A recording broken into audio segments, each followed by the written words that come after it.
Hey, this is Tony Robbins. Listen, thanks for joining me for this podcast.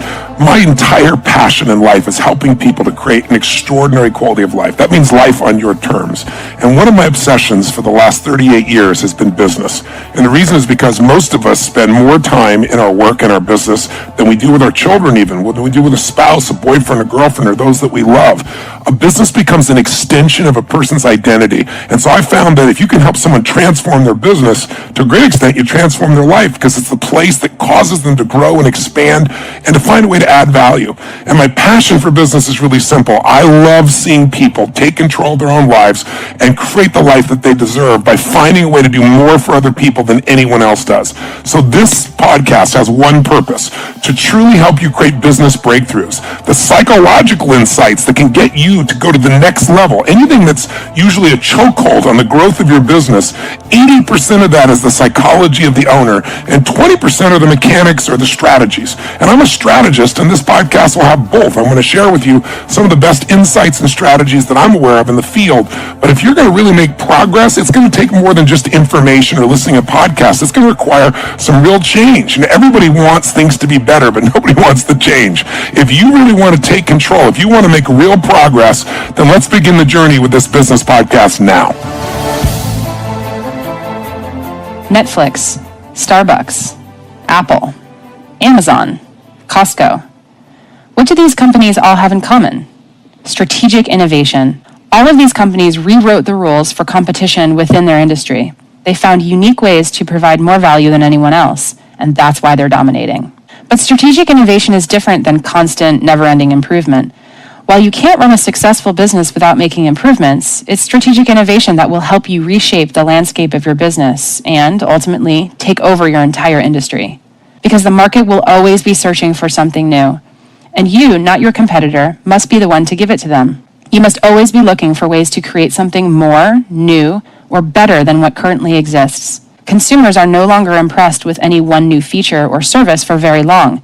They expect a constant evolution of improvement, or they will simply go elsewhere. That's exactly why Steve Jobs, for instance, held weekly meetings with his operational heads at Apple that would focus on the latest new products that the company was developing and envision the next steps for each product line. Apple was absolutely committed to strategic innovation, and they redefined each market they entered by creating brilliant products that put the competition to shame. Consider Starbucks. Known for its in-store innovations like the reverse French press Clover coffee or handmade sodas, Starbucks is constantly finding ways to cater to their clients. They're even testing out smaller express stores in high-density areas to reduce wait times. And many shops even have smartphone charging stations available for their customers. Strategic innovation is about standing apart and staying one step ahead. It's about ensuring sustainability and success. In short, strategic innovation is power. Now, let's hear more about what Tony has to say about it. Are you ready to rock and roll? Well, we're excited because this morning what I want to talk to you about briefly is this concept of creating strategic innovation. Innovation, everybody thinks about. Yeah, we got to innovate our product, we got to innovate our service. But remember I said, all business really is, not me, it's Drucker who said this, is marketing and innovation, or innovation and marketing. You're creating something, innovating something, bringing something to the table that's more new, alive, a reason for people to do business with you today that gives you a competitive advantage because there's more added value for them to buy your product or service than anybody else. Then you got to market it.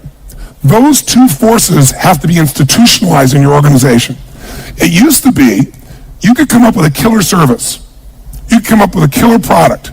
And you could run or promote or market that product for 5, 10, 15 years. And as long as it's a great product, you could own the marketplace, especially if you were first. Today, market cycles. I remember, for example, in the early 90s, Sony used to have a market cycle where they build a product and they would have about a 4.5-year market cycle. So in the days, let's say, even the 80s, when they were building like a Sony Walkman. When they built Sony Walkman, in those days, their market cycle was in the 7-year frame. Then it went in the 90s to 4.5 years. Anybody know what the market cycle is now? In other words, they create a product before they know they got to replace it and improve it and sell it in that business? 6 months.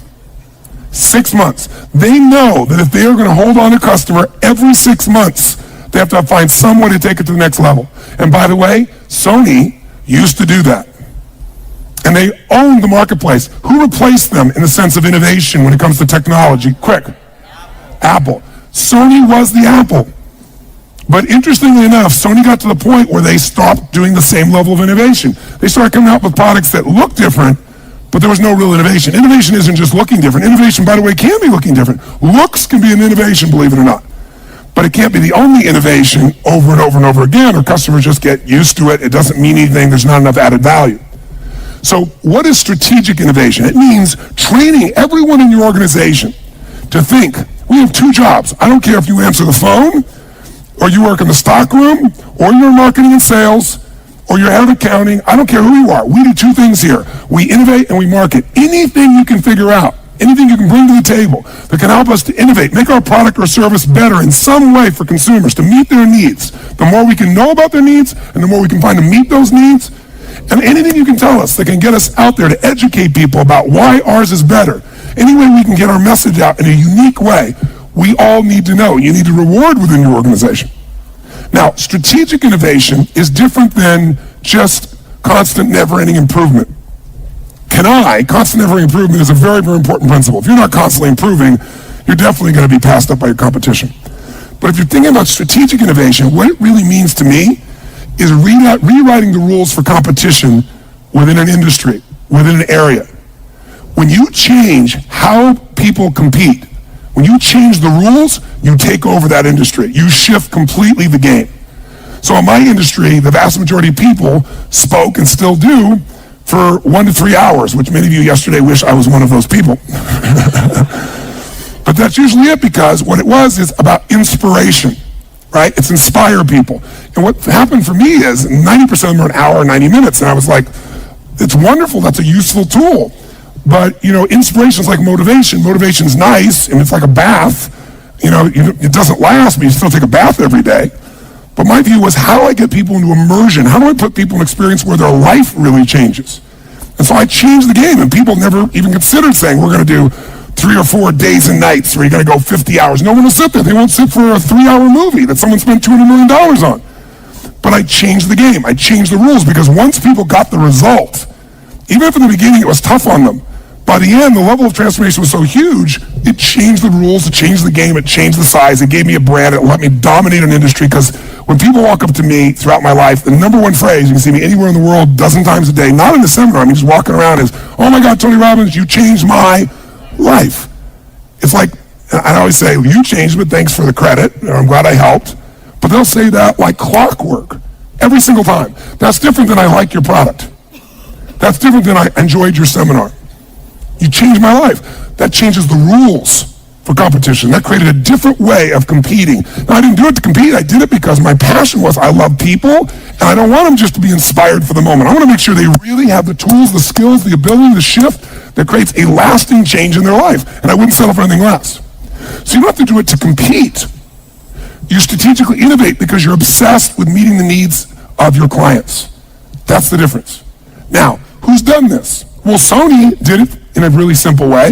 Sony didn't come and say, let's do some research and let's figure out what product people need next. Because when they came out with the Sony Walkman, the entire focus of the music business was on making things what? Bigger or smaller? No, when they came out with Sony Walkman, the entire industry was about making things bigger speakers, bigger woofers, bigger everything. Nobody was asking for smaller. Bigger equaled better, bigger equaled more money, bigger equals more status. So what these people did is they innovated strategically. It's the ability to reinvent the basis of competition within an existing industry or invent an entirely new industry. That's what Sony did. Morita said, wouldn't it be wonderful if you could have the same quality of music that when you're sitting here in your chair with these giant speakers when you're walking around? He did not get that from a focus group. He did not get that by someone telling him. He just tried to figure out, what do people need that they don't even know they need? That's a different game. That's when you start to reinvent things. Otherwise, you're just an extension of everything else. What do they really need they don't even know they need? He really walked around, he talked to people, and they talked about how much they love music and so forth, and he just thought, gosh, people are traveling more and more, people are mobile more and more, I'm going to come up with this idea. And so now, we think of a Walkman, it's like this ancient dinosaur, right, this giant thing in your hand. compared to this little tiny, the newest iPod they've got that, is like the size of your fingertip. But the point of the matter is he created the industry. Now, Sony eventually lost out to Apple for a lot of reasons, and most of them are strategic innovation that Apple did and Sony stopped doing. It's that simple. So they're a perfect example of that process. So think of it this way. If you and I are going to really be effective, the secret is don't just improve, change the rules of the game. Change the rules of the game. You do that, the game changes overnight, and I'll give you an example most of you probably make use of. Starbucks. Did Starbucks change the rules of what a coffee shop was, yes or no? A little or completely? What was a coffee shop before Starbucks? It was a place that you got coffee and what else? What else? Yeah, you got bacon and eggs and sausage and, you name it, pancakes. That was a coffee shop. True? And people got their coffee. What they did is they came along and they said, you know what? People, I notice, the world's changing. People used to go after work to the bar, and they don't go to the bar before work. It's like people need a place to go between work and home to decompress before they deal with what's at home. And they said, they want to be social sometimes they want to be by themselves. And then this man didn't even create this, right? How did Howard find or come up with Starbucks? He went overseas, he was in Italy, and he saw these little coffee shops, these little bistros, and he was like, wow, I think that could work. All he did was model it and come bring it here. But he changed the game of competition. He wasn't competing with Denny's. He wasn't competing with these normal coffee shops. He was this high-end, super expensive. You got an identity by going there. You got a social experience by going there. You had a place to be able to go between your life to decompress. He changed the entire rules of competition. And by the way, he was first. The first one not to ever make one. The first one to get in consumers' hearts and minds. And once he was first, there are a bunch of people that try to copy it. They might even have better coffee. But once they're first as a brand, he innovated first and he branded first, and they own the market. And by the way, how much have they grown? How many stores did they have in 1998? 100 stores. How many do they have now? Last year, they ended with 15,000 stores in 10 years. That's what happens when you strategically innovate. He could never have made a coffee and made his product better and then sold and grown like that. The reason he grew like that is he created a whole new category that he was the leader in. That's what you have to be able to look at. That's what I mean when I talk about strategic innovation. Nike, we gave the example of yesterday also. Think about what Nike really did along the way. First, he sold, somebody else's shoes, meaning Phil Knight. Then he lost the contract, which looked like the worst thing in his life. I'm losing my product. But what did it make him do? It made creating a product of his own a total what? A should or a must? Come on, guys, a should or a must? By the way, that's what the value is of the marketplace right now for many of you. Your worst nightmare is, if you find a way to use it, the demand to strategically innovate. And if you do that, it could be the greatest day of your life. Even if right now you're scared out of your mind, take that fear as energy. And there's not a big difference between fear and excitement. Same kind of drive. One just has a sick feeling to it. The other has a little excitement attached to it. Right? But if you get that thing and just go, the meaning here is this is the gift, and I got to figure out how I'm going to use this gift. This is demanding a change. So what does he do? He innovates. He comes up with a product like nobody's ever done before, and it creates him on this explosive growth. Now, as he goes into explosive growth, other people start to copy what he's doing, and now he needs to innovate again. And he doesn't really come up with much innovation for a little while until suddenly his innovation is the way he marketed it. He changed the game. He no longer sold shoes. He made Nike, first of all, a sports company. He was the first one to sell $50 shoes, but he was able to do that because he was also selling you clothing. It was an integrated look and feel. And that evolved into selling we're a lifestyle. Just what? Right? And all of a sudden this lifestyle, and the lifestyle had all these members of the community. Michael Jordan, right? Tiger Woods now. And he started building that. And gradually they built from a sports company that sponsored events and everything else to now they're a community. How many of you use Nike Plus? How many of you run and use Nike Plus? I'm curious. Nike Plus, if you've not seen it, you go online, you type in, you get this little device in your shoe, and now when you go running, you can hear your music. It tells you how far you've been running. You can have Lance Armstrong going, hey, nice job, you broke your record. That happens at the end, total reinforcement. You plug it into your computer and boom, it tracks everything and you can compete with other people or you can track yourself. You want to play 3-on-3 basketball? They have a whole community. You go on anywhere in the world, click on, you'll find people that want to go play with you that day. What they're now doing is they're in your life every day. They're no longer a product, they're no longer a service, they're a community that you're a part of. That reinvents the way they compete. So guess what? Nike doesn't have to spend these ads. They got millions of people that log on every single day because it's a part of the ritual of their life. That's reinventing the rules of competition. Try that now and come out with a little company called Scooby-Doo Shoes and see how well you do. Now, maybe you do well by finding a niche, but you're not going to take over Nike, right? They've constantly found a way to strategically innovate, not just, make something a bit better. That's the difference what I'm talking about. Harley Davidson, after, before World War II, after World War II, rather, became this giant, incredible, arm of marketing. Because all these guys, that were GIs came back from World War II and they'd driven these Harleys and they wanted a Harley, and a lot of them wanted an identity for themselves, that they were still a badass and they weren't coming back to just being a normal person. And they built a culture. And that culture became very loyal.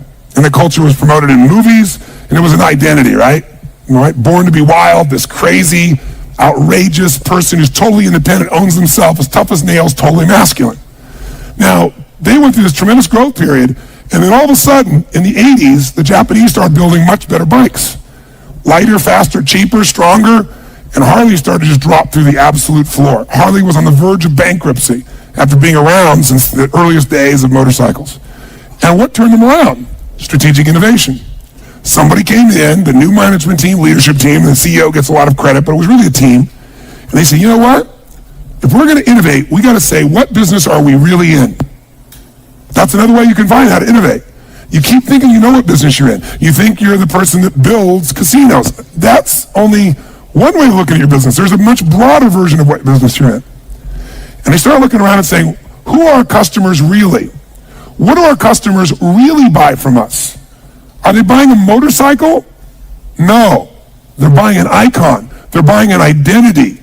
They're buying legacy. I mean, these are not just bikes, these are legends.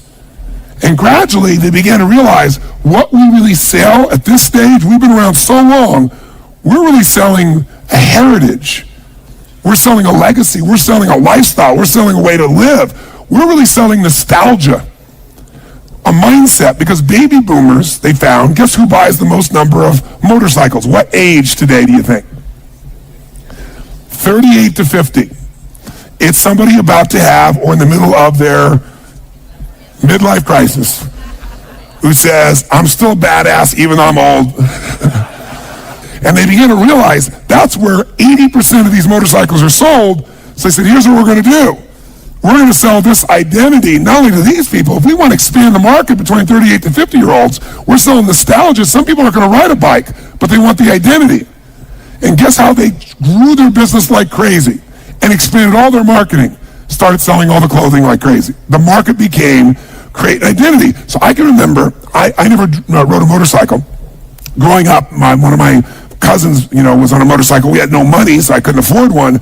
But also, he actually crushed his leg and had stunted growth, one leg shorter and longer than the other. So I never went on a motorcycle. So I learned to fly helicopters later on in life and things like that. That was my idea of really kick-ass flying. And then I meet Sage, and she says, do you ride a motorcycle? And I go, no. And she goes, oh. I'm like, I fly helicopters. Come here, Rip the doors off. We're going to do helicopter surfing. It was screaming down in the water just as the curl's coming and pull up as the wave goes underneath it. But of course, she got motion sickness and threw up, so that didn't work real well. So I decided, I got this woman, I'm in love with her. She likes motorcycles, and her dad always had Harleys. So I reluctantly go to the Harley store thinking, what the hell am I going to do? Because I didn't have those iconic images in my mind of trying to be a badass with leather and all these good things. So I get on this motorcycle, and it's like, wow, it's like flying. I mean, this is really cool. It's a lot like flying. This incredible feel. So I don't have a license. I drive a motorcycle for 20 minutes, and the guy, I said, if I want to see the best motorcycles all at once, because I always want, the very best, how would I do it? He said, well, you'd go on this incredible rally. They do this rally in South Dakota, North Dakota, what's it called? Sturgis. And he said, it's happening this weekend. So I go, this weekend? They go, yeah, they're going to be like, 400,000 bikes there. So I said, can you get me a ticket? He goes, you don't need a ticket. You just drive in. I said, but I don't have a motorcycle and I don't have a license. He goes, that's a problem. I said, listen, can you arrange for someone who can rent me a bike? He goes, well, if you don't have a license. I go, come on, man, let's make a deal. So sure enough, he arranges. So I fly in my private jet so I can get on a Harley.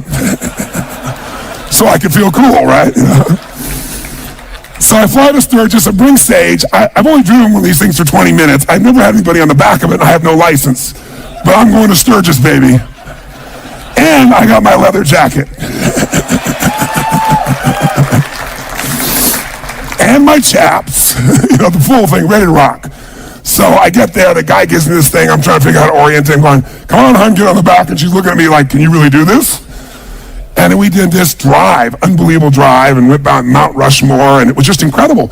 And then we got there that night, and they said there were going to be all these bikes, and we got there, and there were probably 15,000 bikes, which sounds like a lot, but that's not 400,000.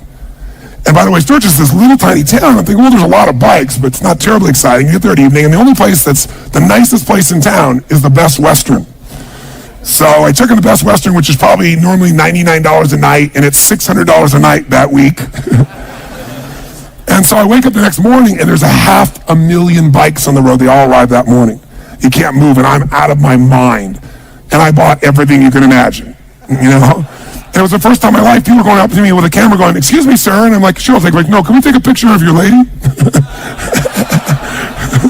It's a different world. But what Harley did, they got 500,000 people now that are showing up for these things. I mean, they transformed their business. The business exploded because they innovated. They said, we're not in the motorcycle business, right? We're in the business of nostalgia. So that's the reinvention that I'm really talking about. And you can do this at a small level. And I can't remember the name of the company, quite honestly. It's not a big name. You wouldn't recognize him anyway. But I met a guy in New Jersey. He kept telling me about how much his wife loved shopping at this place. But what blew me away is I was at his house, and a car showed up to pick her up from the store. And what happens is they don't compete on price. They know everything about their customers. And they don't even just send this stuff to your house. They send a limo to pick people up and bring them shopping. I mean, they have no problem with price competition. They're not worried about, recession, depression. Not at all. Because they just reinvented the entire way of competing. If you look over here at the Wynn Hotel, see, Steve Wynn, interestingly enough, kept building these hotels, and he sold them all to the MGM, and then he went and built the Wynn. And the Wynn was supposed to be the highest end, in which he did. $2.3 billion was the first one. The Encore's $2.7 billion. And he changed the entire way of competing. He decided what kind of services, what he was going to do, and he wanted to own the high end. And you know what I found out? Went on this trip with him, and I found out something interesting. He began to realize that all the money, 80% of the money is made in Baccarat. And there are 50,000 players in the world that will make 80% of his profit. All those other things you do are minor, tiny compared to the sales that they make from 50,000 big whales that they take care of. And he wanted to have the richest, most exclusive, most extraordinary place on earth for them to go be able to do this. And by the way, Baccarat has the best ratio, the best advantage. The house has the advantage, but it's tiny. It's the smallest. So as a gambler, you've got the best opportunity, but that's if you play once. If I have the advantage even by 0.1%, and you keep playing, the longer you play, the odds are on my side. See, so he innovated. He went, you know what, we're going to build the most incredible place. Even when everything else is down, we'll get those giant whales to come here because we're the place to be.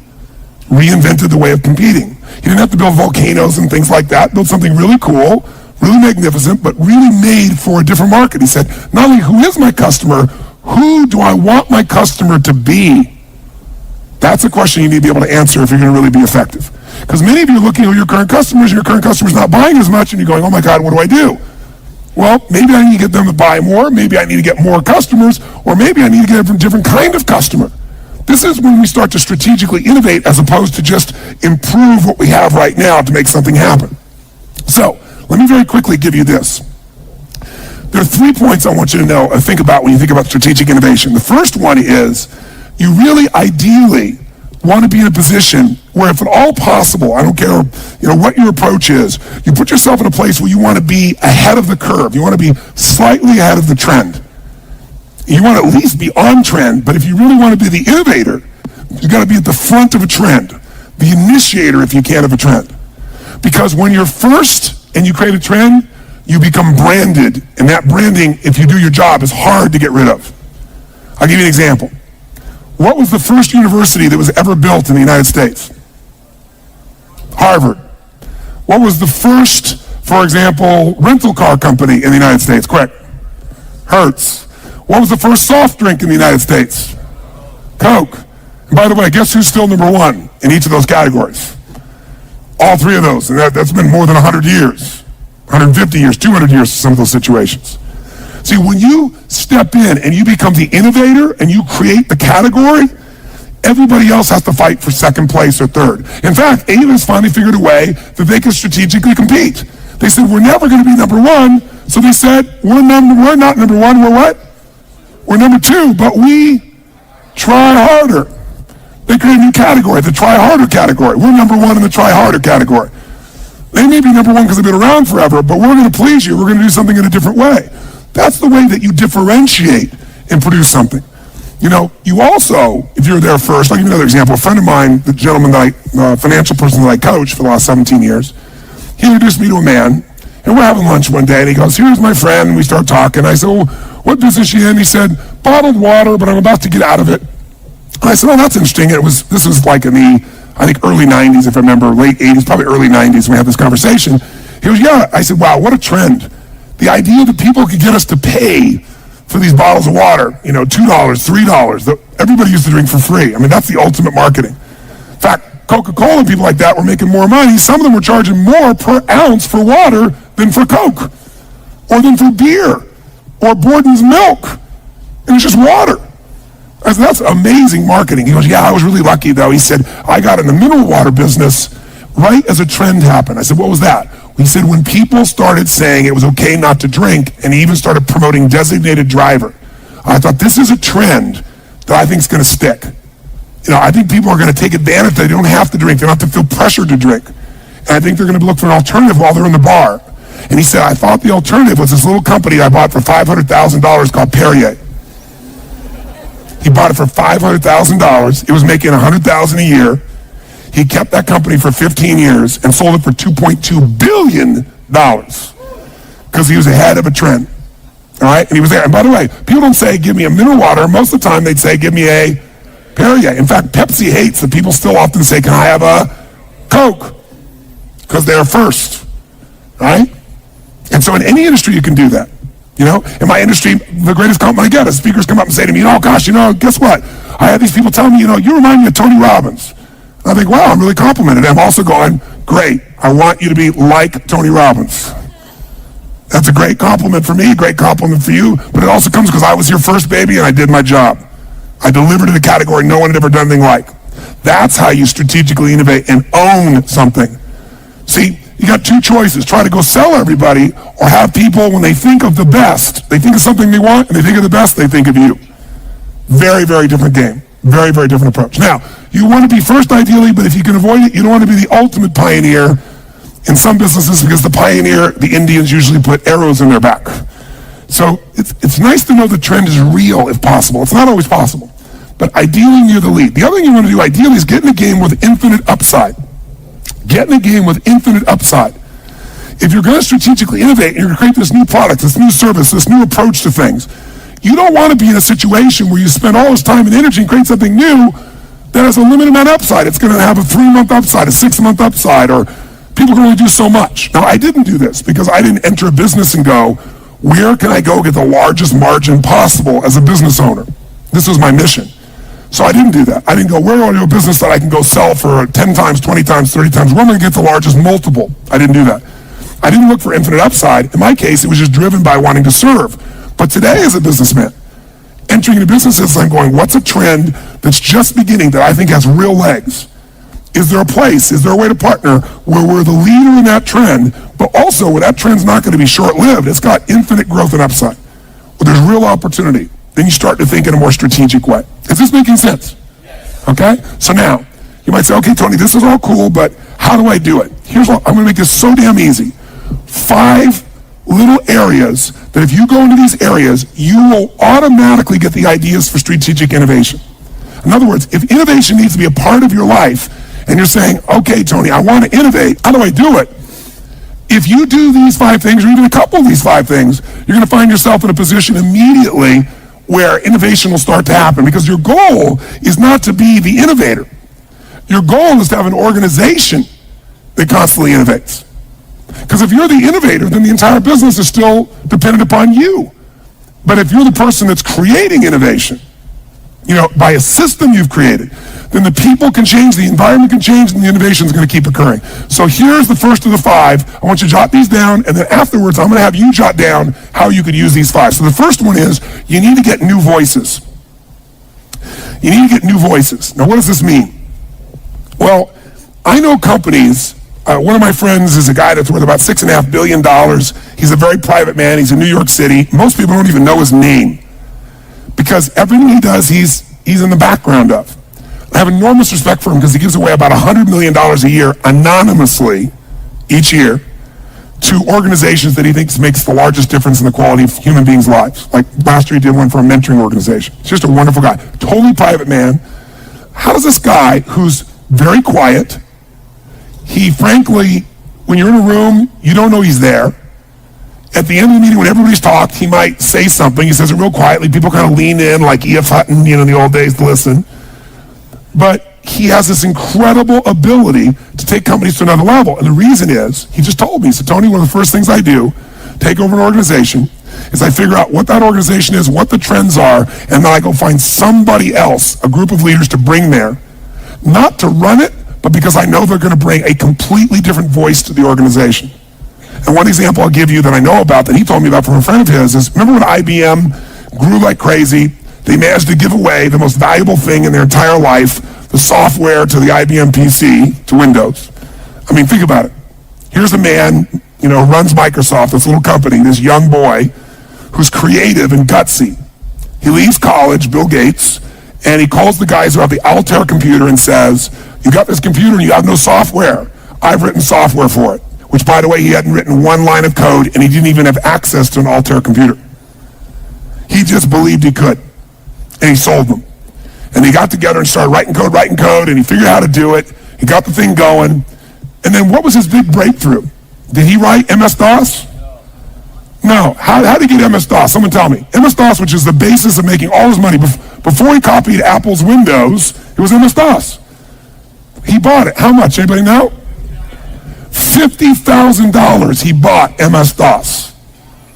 Then went to IBM and licensed with IBM to have it be the exclusive software for all their computers, and then for when everybody knocked off IBM PCs, clones became the basis of that. Just think about that, because most of you think of him, you think of this incredible coding genius, which he is, but he made all his money basically just by finding a way to reinvent the rules for competition. He let IBM sell everybody razors, and he sold the razor blades. And so IBM didn't make much money. In fact, IBM at one point, you remember, they were in deep trouble. And they brought in a series of new CEOs to turn things around. And they brought in, I don't want to pronounce his name, it was Gestetner, the gentleman who came in, who was like the major turnaround guy. What's his name?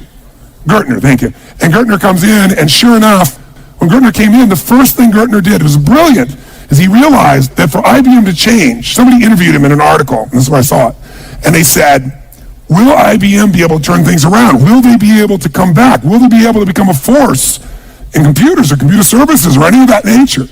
And he said, I had the same question when I came on board. And he said, here's how I addressed it. I asked the question of our executive team, our leadership team, our management team, our marketing team. I said this: how many people do we have under the age of 40 who are based on the West Coast and Northern California on our core teams? That was the only question he asked. And he went, none. He said, and the answer is, we will fail. He said, because 85% of the innovation that's happening in the world is coming from the location called Silicon Valley in Northern California, and it's by people under the age of 40. What we have to do right now, if we're going to transform this company and innovate, is we need new voices. We need people who have a completely different voice. They have a completely different life experience. They will naturally cause us to what? Innovate. But we can't do this if we're like going to visit them once in a while. Proximity is power. Whenever you're around something day in and day out, it's going to have an impact on you. And you need to go get new voices. So my friend that I told you about from New York, what he's constantly doing is each year, even in companies he owns, he deliberately brings in some new key executives constantly, if for no other reason but make sure he gets new voices. New voices will cause innovation to occur. It'll happen very, very rapidly for you. Here's the second way or place you can get innovation. New questions. New questions give you new what, my friends? Answers. See, a lot of times, you're starting out with a presupposition. Like last night when the gentleman raised his hand again and, came over to me initially and said, well, how do I do this when it's impossible? How do I do this when no one is buying right now casinos, not building casinos? How do I? Presuppositions. His question guaranteed he couldn't come up with an answer. The quality of your question creates the quality of your answer. So I'll give you one example that's real fast, and then you can think of some of your own ideas here. New questions would be Bill Gates. I was talking with some people that knew Bill Gates, and I was trying to dig underneath, and some of you have been to my programs. Who's been to Date with Destiny? Anybody here been to Date with Destiny? Wow, quite a few. So you've been to Date with Destiny, you know all of us as human beings are controlled by what we focus on. Whatever you focus on, you're going to feel it, even if it's not true. So if you focus on the world's ending and you imagine the whole world's going to come to an end, we're never going to ever be in happy times again, you see it, you imagine it, you focus on it, you're going to feel it. But what controls our focus more than anything else is questions. Because if somebody asks you a question, even if you don't want to answer it, if you keep asking that person, just to understand what you're saying, they have to imagine it. They have to go in their head. They have to change what they focus on. Well, human beings tend to have what I call a primary question. One question you ask more often than anything else on earth. And you ask it subconsciously all the time. And people who have been through Date with Destiny discover it. And it's why some people, for example, might go out in life and they make all these great changes and it never lasts. Because the primary question they have is, why do I always screw things up? And it's an unconscious question. Why can't I succeed or sustain success? Or how do I make everybody happy all the time? Ain't going to happen. But see, they're constantly asking a question that's unanswerable or moves them in a negative location. You change that question and you change what they focus on, their whole life changes. So they change the question to, how can I appreciate even more all the gifts God's giving me right now? And that becomes a primary question. They walk around in gratitude all the time subconsciously. So questions control the way we think. Whenever you see someone successful and they come up with a new answer, it's because they asked a new question. What question did Bill Gates ask that was different than other people building software? He did not ask the question of himself and his team, how can we build better software? Here's the question he asked, the exact question he asked, because repeated me again and again by people on his core partnership and team. He said, how can I become the intelligence that runs all computers worldwide? How can I become the intelligence that runs all computers worldwide? And when he asked that, he realized all computers have one thing in common, and that is if we're going to have computers be able to communicate to each other, we're going to have common software. The hardware may be different, it's the software, and that's why he got that. By the way, that question is also why he was late to the internet. Because the internet's not about controlling computers. It's a different question with a different answer about networking. So you got to ask yourself, what are some new questions? Because new questions, by the way, will start new conversations. And if you do it with new people, with new voices, innovation is going to go crazy. And it's going to be institutionalized. Third question, or third new thing for you is new perspectives. New perspectives only happen if you get yourself in a new environment. There's a company called Nokia. Many of you know. Who's got a Nokia phone in this room? I'm curious. Now look at this group of hands. Nokia was dominating the marketplace prior to the iPhone, complete domination of the marketplace for many, many years. Nokia was not a dominant source. Where's Nokia based? Who knows? Yeah, it's in a very, very cold, dark place in Scandinavia on the edge of the Adriatic Sea, and they were trying to figure out what customers wanted by working with engineers who were working there in Finland. And guess what? They weren't doing so well. But somebody in the group got smart and said, you know what? We keep making more and more technical phones, and we keep innovating the technology like they used to do with VCRs when all of us were kids. And they made so much innovation, you didn't use any of it. So he said, you know what we got to do? If we're going to really innovate, we got to know what our customers want. But the customers we want, who do we want our customers to be? We want our customers to be leading edge people. We want the kind of people that influence other people, because people today don't just want a phone, they want an identity. They want to feel different. So they sent their engineers, these guys that are not marketing guys, because they knew they kept telling them change this, but they couldn't do it. They sent them to 3 places in the world: King's Cross, Australia, the east of London, and Venice, California. And they said, go live there for 6 months, interact with as many human beings and customers as you can, and then come back and we're going to redesign our phones. And you know what they all did? They all came back and they found the most important changes they could possibly make to the phone. And guess what it was? Color. Same thing that they did with Apple originally. They came out with the first ones with a red phone and a purple phone, and then a way in which you could print out off of your computer a cover for your phone. And then they came up with ringtones. So you could have a special, unique identity. That's what the engineers end up coming with because they were given a new perspective. Again, proximity to the customer in a radically different environment automatically created new answers for them or new innovations for them. And then fourthly, new passions. New passions, listen, when you're passionate, don't you tend to innovate by your own nature? Because you're doing something you love, you're doing something you're excited about. And probably the best example of passion driving a company is Virgin with Richard Branson. Most of what Richard has created in his companies was something that he experienced, a product, service that he experienced and disliked immensely, and said, this is what I'd want. And he was totally passionate about it. From where you get to stay when you go at the, to the airport and you're transitioning, he said, I want a place where I can play pool. I want a place where there's a swimming pool. I want to be able to have, massage. I want some great drinks. And so he reinvented it. I want to have a bar on the plane. I mean, that's what he did. Everything he's done, all the innovation that has set him apart has been because he's thought about something that he's so passionate about that if he had it, it would have lighted him up like a Christmas tree. And he felt that he's a representative of a generation, and he really is. And he's done incredibly well. And finally, the last one I jotted down for you is new experiments. If you're going to innovate, many of you don't innovate because you go, damn, what if it doesn't work, right? I mean, I only got so much time, only got so much energy. We can only invest so much money. We start to work on this, and right now we got a great business right here. I don't want to mess with my core business. You don't have to. Keep your core business where you're rebuilding, these casinos. But then create for yourself a couple skunkworks projects, a couple experiments. Almost all the innovation that happens at Apple, what happened? The Mac came from a skunkworks group.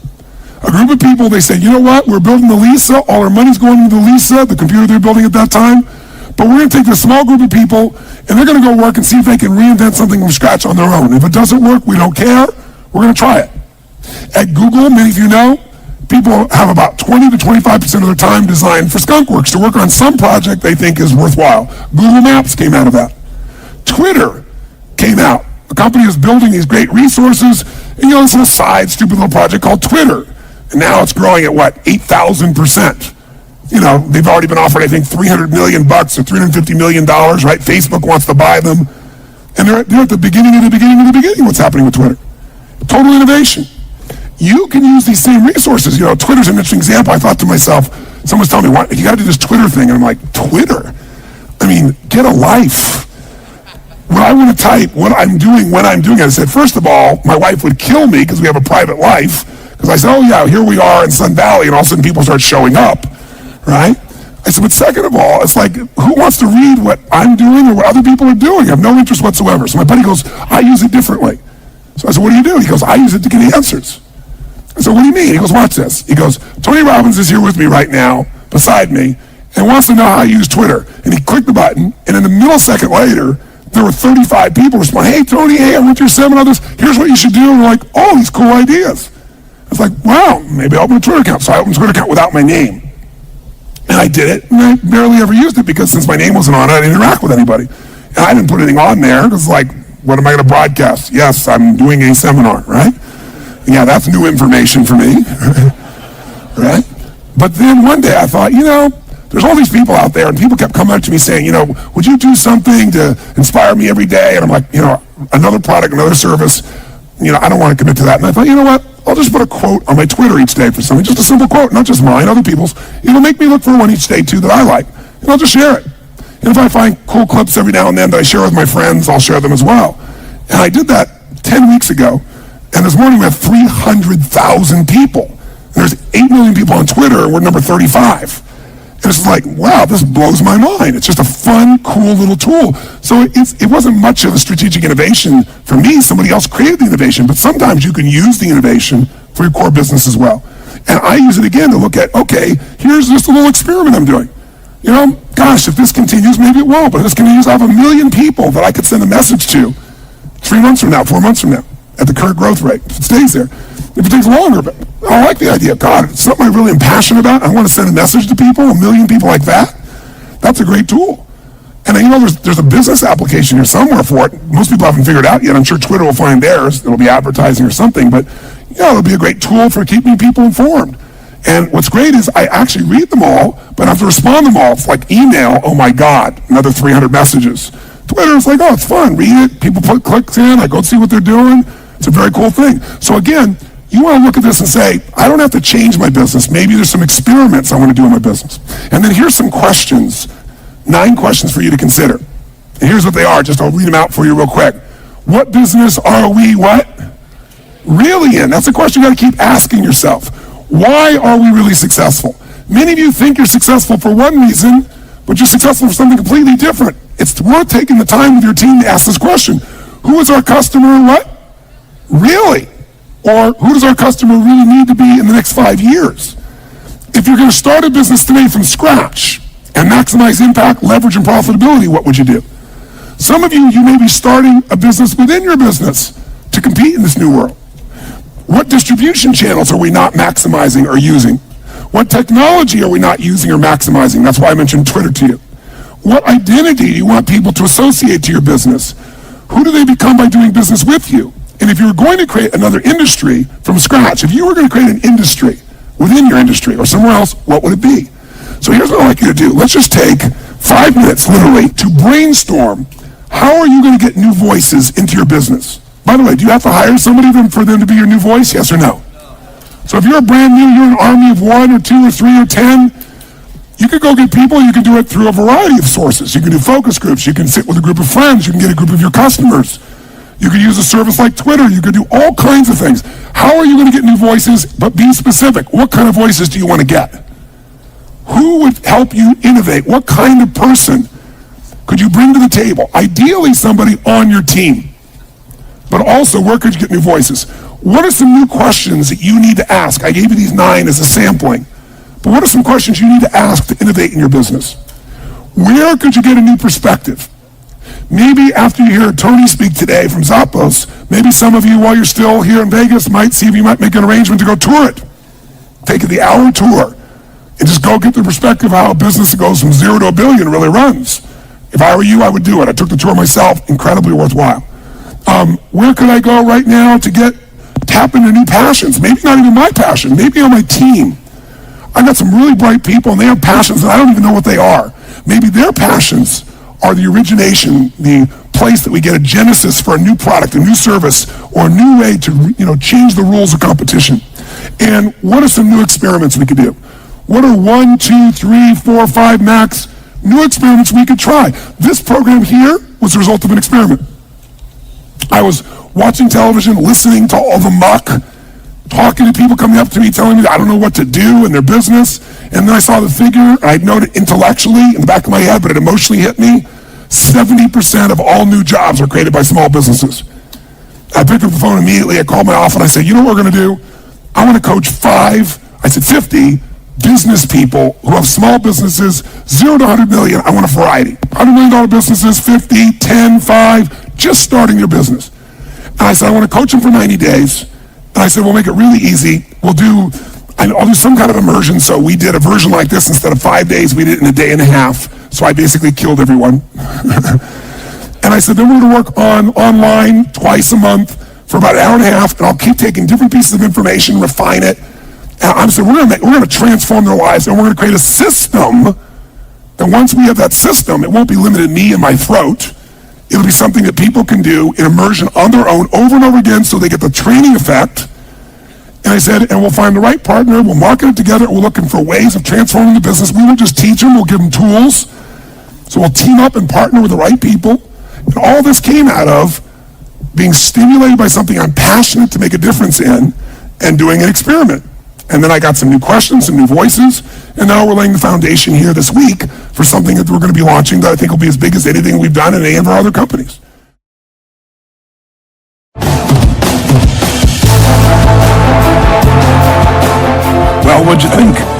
Listen, the purpose of a podcast like this is not just to inform, not just to educate you, but get you to take some action. So one of the most important commitments I've learned is anytime you learn anything and you find it has any form of value, the most important thing you want to do is while you're still in state, while it's still important, while it's still in your mind, you want to take some form of action. Whether that's as simple as saying, these are 3 principles that I want to really educate the rest of my team on at my company, or I want to take action on this today. I'm going to create this format today for my marketing or for my anticipation or for using the strategies that you've learned here. So before you turn this off as a final moment, just write down 2 or 3 key either principles that you want to remember or action items, and ideally do something to share it or do something to act on it today. Remember, knowledge is not power. Knowledge is potential power. Really, truly, if you really look at what makes someone successful versus not, it all comes down to execution. Execution trumps knowledge every day of the week. So go out and execute, and I'll see you on the next podcast. Do you have the right mindset and skills to take your business to the next level? Business Mastery is the only event in the world created by Tony Robbins to prepare you to master the mindset and skills you need in business to elevate your game.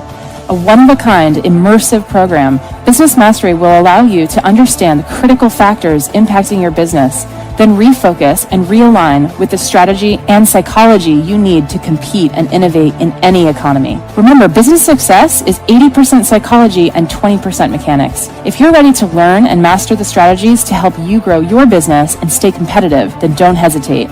Apply for the next Business Mastery program now. Learn more about the Business Mastery event at www.tonyrobbins.com. The Tony Robbins podcast is directed by Tony Robbins, hosted by Anna Yorg, and produced by Carrie Song. Brooks Loro is our digital editor. Tyler Culbertson is our media coordinator. Special thanks to Diane Adcock for her creative review. Our website is tonyrobbins.com/podcast, where you can listen to all of our episodes, read articles, and learn more about upcoming events. Copyright Robbins Research International.